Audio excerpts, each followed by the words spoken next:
Shalom, y vamos a mirar la continuación de este tema acerca de la poligamía.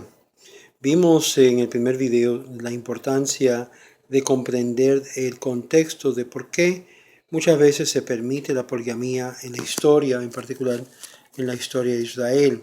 Y habíamos visto Isaías capítulo 4 como el contexto de esto. Aquellos que necesitan repasarlo lo pueden repasar en el canal de YouTube de Los Caminos de Israel, Mr. Camino de Israel, youtube.com Mr. Camino de Israel.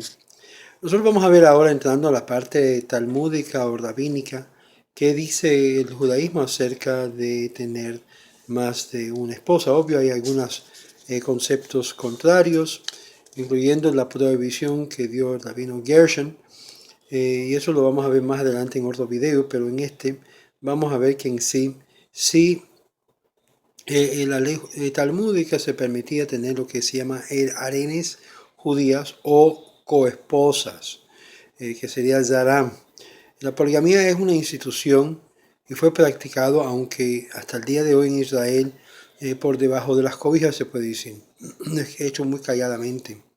En el presente la tendencia entre los ortodoxos todavía continúa, pero no es algo hecho abiertamente, aunque hay partidos que sí desean de que se legaliza de forma abierta. La mayoría de los judíos del oeste, la poligamía es muy dificultoso para confrontar.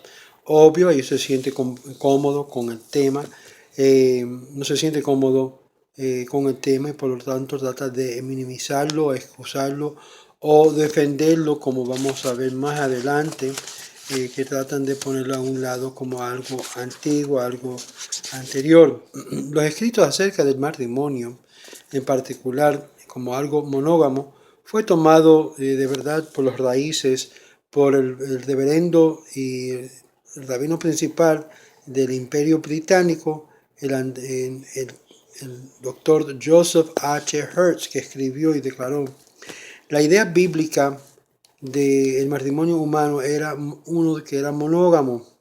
La historia de la creación y todas las porciones éticas de las escrituras habla de la unión del hombre con una sola esposa. Sin embargo, un profeta alude al matrimonio que él piensa que tal unión de vida larga y fiel es santa y santa. La poligamía parece de ser muy cerca de haberse desaparecido, dice el doctor Hertz, el rabino Dr. Hertz. Se había desaparecido después del exilio babilónico. En las literaturas rabínicas se presupone que la práctica de la sociedad monógama continuó y salió a más de 2.800 maestros mencionados en el Talmud, y solamente se declara que había tenido 2 esposas. La monogamía en Israel, aunque no fue resultado de contacto europeo, sin embargo el hecho es que la monogamía fue bien establecido en la vida judía de hace tiempo, aún antes del surgimiento de la cristiandad, escribe el doctor Hertz. Pero el problema es que el Talmud reta al doctor Hertz en muchos de los puntos, juntamente con otros comentaristas. La mayoría de los eruditas, incluyendo el rabino Dr. Hertz, atribuye la organización del Mishnah a Yehuda Hanasi, el príncipe. Ten en mente, cuando se refiere a Yehuda Hanasi o Yehuda el príncipe, se refiere a la estirpe davídica. En el año de nacimiento de 132 o 135, un número de estos Mishnahs fue organizado por Yehuda Hanasi para dirigir lo que es los problemas legales que había surgido de la práctica de poligamía, y sugiere que la poligamía estaba en vivo en siglos aún antes y después del nacimiento de Jesús. La poligamía era una parte ordinaria de la vida judía, así como sugiere el reverendo Israel Slotsky en su introducción del Tratado de Ketubot, capítulo 10, y dice, según él, el capítulo 10 determina la prioridad del reclamo de descubrir lo que es su ketubá, y la exención de juramentos de 2 o más esposas, quienes fueron casados y a la misma vez tuvieron esposo, y relativamente el derecho y su herencia respectiva, y la posición legal en evento de que uno de ellas había de rendir uno de las mujeres y dar su reclamo para tratar de comprar el estado de su fallecido esposo. Esto lo menciona el Dr. Slotsky. Ahora, cuando estamos mirando todo esto, citas del Talmud, tenemos que a veces omitir lo que se llama los nombres, textos y notas. La omisión de estos textos indica que había un paréntesis para ver los textos incompletos y las notas. Sin embargo, hay conexiones muy importantes al fin de todo esto, con el fin de traernos a lo que es un número de tratados talmúdicos que podemos ver el contexto de cada uno de ellos. El Mishnah indica que había un hombre con 2 esposas. Esto está en tratado babilónico en Ketubot 91a. Y si un hombre fue casado con 2 esposas y ellos murieron, subsecuentemente él murió mismo, y el huérfano de una de las esposas reclamó la ketubá de su madre, pero el estado del difunto esposo es solamente suficiente que lo que es la herencia de las 2 ketubá de todos los huérfanos eran de valor igual, es decir, se distribuía de norma igual. Algo interesante que menciona el rabino Joseph Hertz, que la poligamia parece haber desaparecido. Y esto, como lo vamos a ver, no necesariamente concuerda a otros comentaristas rabínicos. La Mishnah dirige a un hombre con 3 esposas. La Mishnah dice que un hombre se había casado con 3 esposas que murieron. La ketubá de uno era Mané, la otra 2 eran Zuz, y la tercera eran Zuz, es decir, 100 Zuz, indicando de que la primera era la virgen y las 2 otras 2 eran las añadidas. El estado era de un valor de un mané, y esto fue dividido entre ellos igualmente. El tratado de Ketubot 93a añade que había un hombre con 4 esposas. Ya vimos lo que eran 2, 3 y 4 esposas. Diferentes Mishnahs en la Ketubah. Y que dice acá claramente que si un hombre se había casado con 4 esposas que murieron, el primero toma lo que es presidencia sobre la segunda sobre la tercera sobre la cuarta, que tuvo 93b. Aquí nuestros sabios discutan sobre la justificación de casarse con más de una esposa. Dice en Mishnah, basado en un pasaje bíblico, ni se multiplicará esposas para sí mismo. Está en el Tratado de Sanhedrin 21a, en el Tratado de Talmud babilónico. Y solamente, dice acá, solamente 18, dice el rabino Yehuda, es el máximo de esposas que se podría tener, y puede tener más, mientras que su corazón no sea desviado. El rabino Simón dijo, no,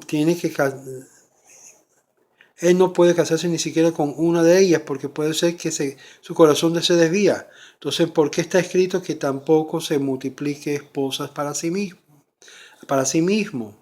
Aunque vemos que eran mujeres como Abigail, que era una mujer muy justa, muy sabia.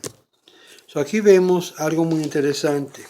Todo esto viene a resultar porque aún el rabino Ovadia Yosef, el anterior, el rabino de Rishon Sion, el rabino principal de los sefaradí, dijo claramente, y esto lo está citando el antropólogo Zev Kalifón de Bar-Ilan, dice, de la Universidad de Bar-Ilan en Israel, dice que el llamado del anterior rabino Ovadia Yosef de legalizar la poligamia es parte de un movimiento político para restaurar lo que es las tradiciones conservativas y en sí de dar lastigazo contra la noción popular de la sociedad equitativa.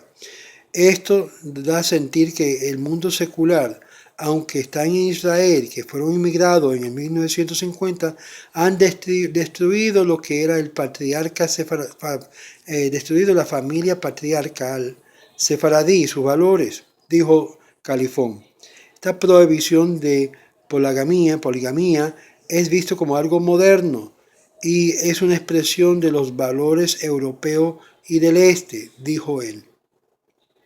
Muy bien, vamos a continuar sobre esto de un erudito rabínico que fue traductor del Talmud, el rabino Yaakov Schachter, amplifica estos textos que habíamos leído anteriormente acerca de que no debe de multiplicar esposas hacia sí mismo. Eso está basado en Deuteronomio 17, verso 17. De aquí vemos que está inferido que puede casarse con menos de los máximos 18, aunque eso lo puede llegar a corrompirse.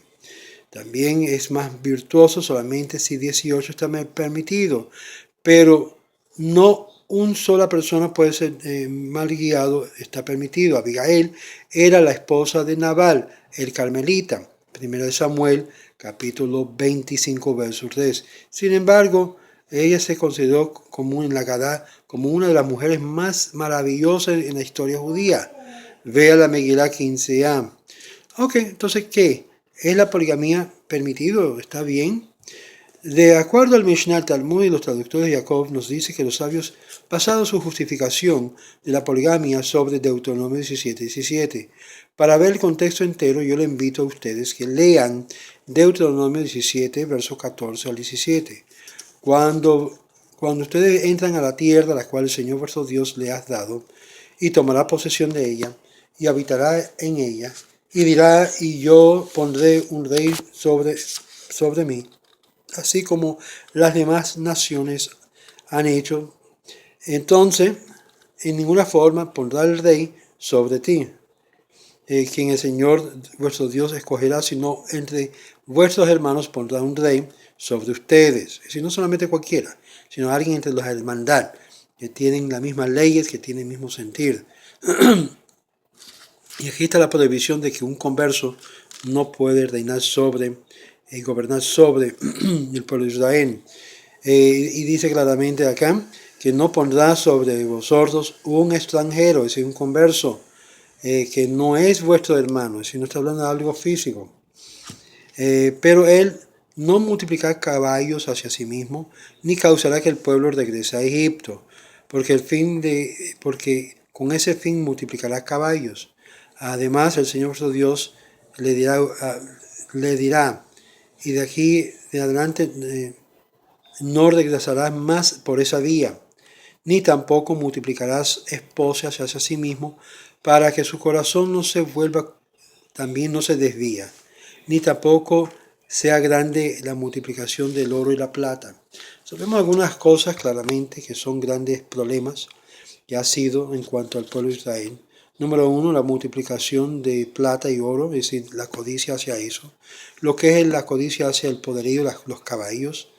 Aquí viene la idea de Jesús o Zeus en hebreo, caballos. También aquí viene la idea de regresar al mundo de lo que es la inmoralidad que era Egipto. Y eso está acompañado con la idea de multiplicar esposas. Ahora, vemos también de Deuteronomio 17 que estas limitaciones se conciernen sobre los números que se permite esposas para los reyes futuros de Israel. Sin embargo, los sabios parecen entender de este mismo pasaje que como una regla general se está permitido tener más de una esposa para todos los hombres de Israel. Y se entiende que está permitido en vez de prohibido multiplicar esposas. Entonces, ¿cuál es el límite? ¿Qué es el límite que nos pone el Talmud? ¿Son cuartos? ¿Son 12? ¿Son 24? ¿Son 48?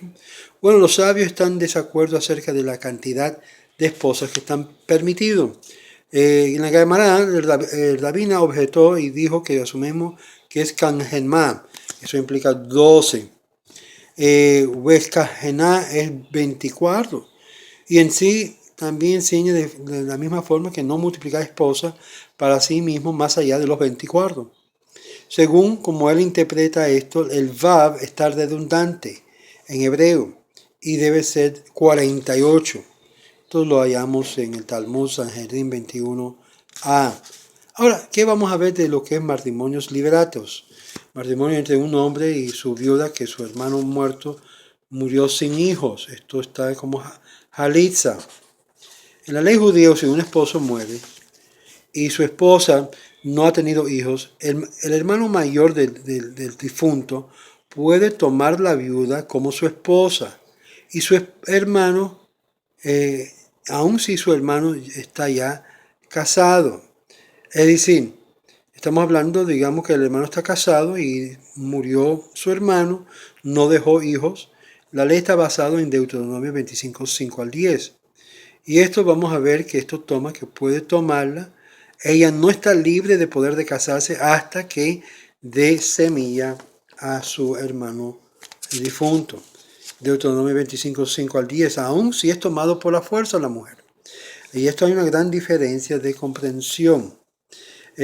Interesante, una nota interesante, que el Vilna de Gaón, que fue un genio en lo que es el Talmud y la Torá, también reconocido como el rabino Eliyahu ben Salomón del Vilna, que vivió en Lituania en el año 1720 hasta el 1717, fue indisputablemente uno de los grandes genios en la fe hebrea. Y él es citado a decir lo siguiente: si fuera yo exitoso y cumplir dos cosas, y sería en sí, sería no envuelto en la Torah y la Tefilá, iría a una ciudad y tendría que aceptarme. Uno es la eliminación de la prohibición. Fíjate lo que dice, que él habría de eliminar la prohibición del rabino Gershom contra tomando dos esposas con él en la Geura, en el tiempo de la graduación, y el otro sería acercarse más. El segundo sería Birkat Kohanim todos los días. Esto lo escribe el Emes le Yaakov. Es decir, claramente, el Vilna de Gaón estaba en favor de lo que es la poligamia, pero por causa del edicto del rabino Gershom, que él quería finalizarlo o cambiarlo, no estaba permitido tener más de una esposa. Ahora, vamos a ver en otro video más sobre este tema de lo que es el Yebama. Yebama es la mujer que es tomada. Y eso lo vamos a ver más adelante en el segundo video sobre lo que es poligamía rabínica según el Talmud. De la primera de varios videos sobre este tema. Shalom, shalom.